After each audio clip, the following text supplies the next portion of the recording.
Bad news. Eat Tinubu. FG.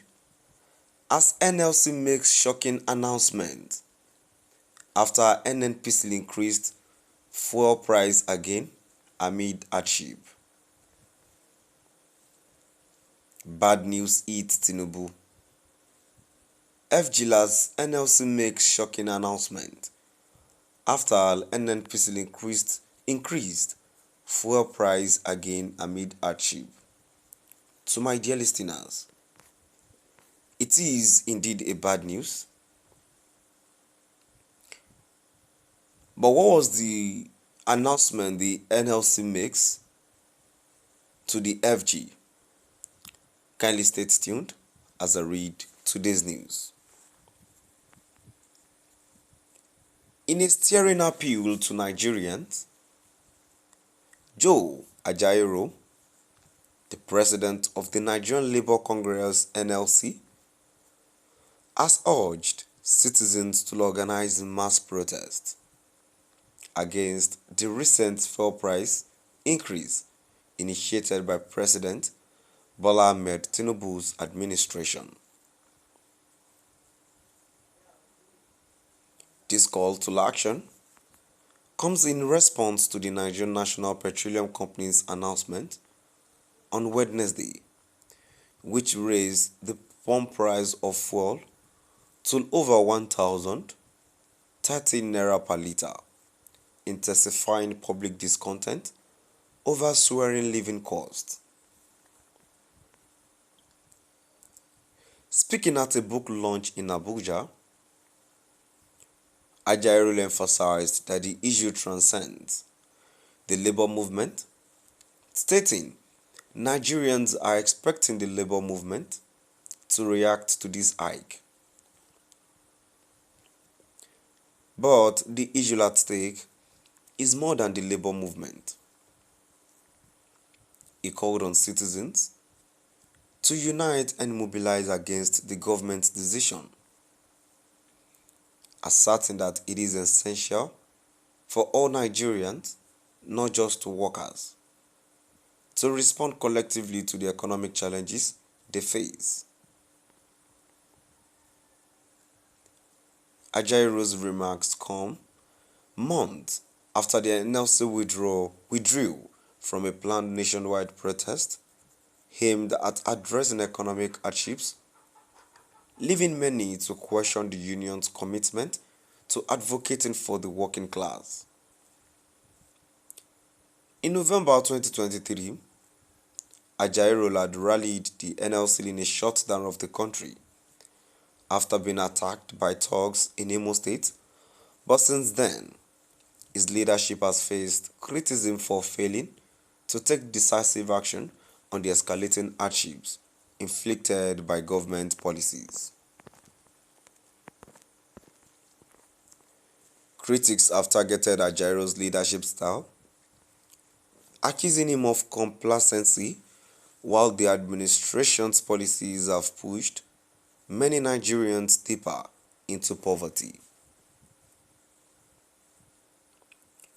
The NLC, under his guidance, had previously negotiated a minimum wage increase to 70,000 naira with the federal government and various state governments.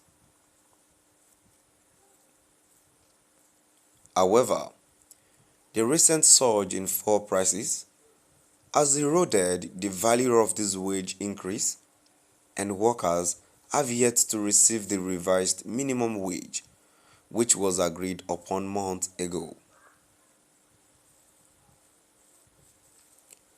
The recent fuel price hike is just one aspect of a broader economic crisis that has left many citizens struggling to make ends meet.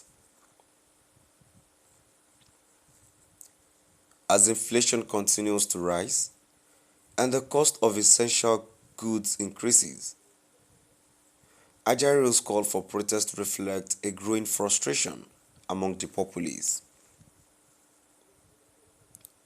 Many have voiced their concerns about the diminishing purchasing power of the average Nigerian as wages fail to keep pace with the cost of living.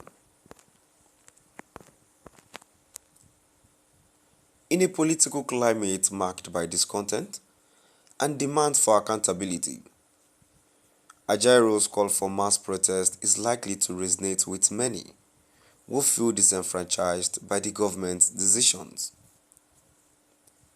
The NLC president insistence that citizens must take a stand collectively underscores the urgency of the situation as the public grapples with rising fuel costs, transportation fees, and the overall impact on daily life.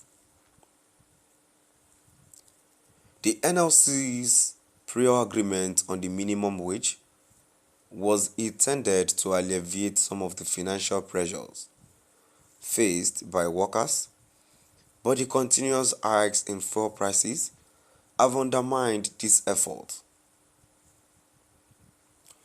The situation has sparked debate about the effectiveness of labor unions in advocating for the rights and welfare of workers, especially in a context where government policies seem to favor economic austerity over social support. As Ajaero rallies for mass protest, the question remains whether the labor movement can galvanize public support to challenge government decisions effectively. The NLC's historical role in organizing strikes and protests has often been a significant force in Nigerian politics, but the current landscape poses unique challenges.